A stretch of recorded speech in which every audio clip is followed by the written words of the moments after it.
central, and I look like I've got a washing machine on my desk. Fashion is another prime example of this. Have you ever wondered why women's shoe heels go from fat one year to skinny the next to fat to skinny?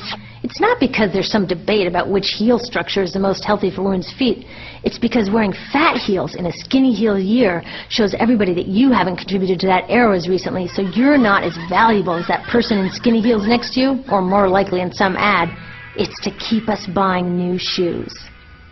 Advertisements and media in general plays a big role in this. Each of us in the U.S. is targeted with over 3,000 advertisements a day. We see more advertisements in 1 year than people 50 years ago saw in a lifetime. And if you think about it, what's the point of an ad except to make us unhappy with what we have? So 3,000 times a day, we're told our hair is wrong, our skin is wrong, our clothes are wrong, our furniture is wrong, our car is wrong. We are wrong, but it can all be made right if we just go shopping. Media also helps by hiding all of this and all of this. So the only part of the materials economy we see is the shopping. The extraction, production, and disposal all happens outside of our field of vision. So in the U.S., we have more stuff than ever before, but polls show that our national happiness is actually declining. Our national happiness peaked in the 1950s, the same time that this consumption mania exploded. Interesting coincidence. I think I know why. We have more stuff, but we have less time for the things that really make us happy. Friends, family, leisure time. We're working harder than ever. Some analysts say we have less leisure time than any time since feudal society. And do you know what the two main activities are that we do with the scant leisure time we have? Watch TV and shop. In the U.S., we spend 3 to 4 times as many hours shopping as our counterparts in Europe do.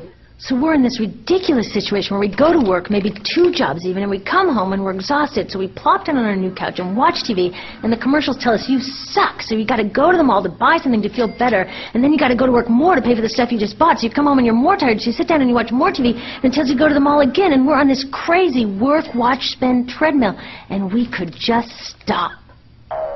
So in the end, what happens to all the stuff we buy anyway? At this rate of consumption, it can't fit into our houses, even though the average house size has doubled in this country since the 1970s.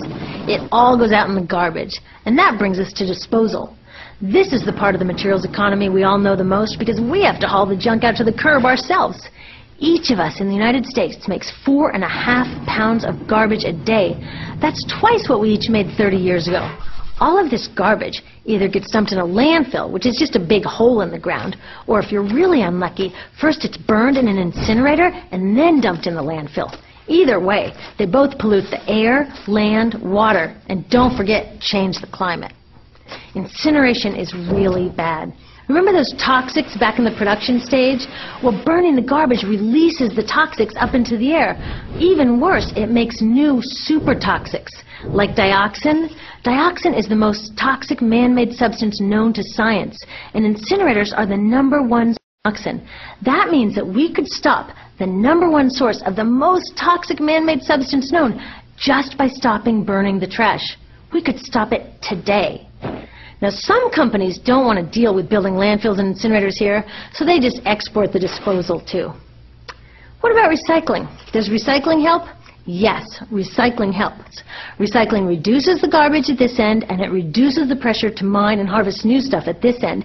Yes, yes, yes, we should all recycle, but recycling is not enough. Recycling will never be enough, for a couple reasons. First, the waste coming out of our houses is just the tip of the iceberg. For every 1 garbage can of waste you put out on the curb, 70 garbage cans of waste were made upstream just to make the junk in that 1 garbage can you put out on the curb. So even if we could recycle 100% of the waste coming out of our households, it doesn't get to the core of the problems. Also, much of the garbage can't be recycled, either because it contains too many toxics or it's designed not to be recyclable in the first place. Like those juice packs, where they have layers of metal and paper and plastic all smushed together, you can never separate those for true recycling. So you see, it is a system in crisis. All along the way, we are bumping up against limits. From changing climate to declining happiness, it's just not working. But the good thing about such an all-pervasive problem is that there are so many points of intervention. There are people working here on saving forests and here on clean production, people working on labor rights and fair trade and conscious consuming and blocking landfills and incinerators, and very importantly, on taking back our government so that it really is by the people and for the people. All of this work is critically important, but things are really going to start moving when we see the connections, when we see the big picture.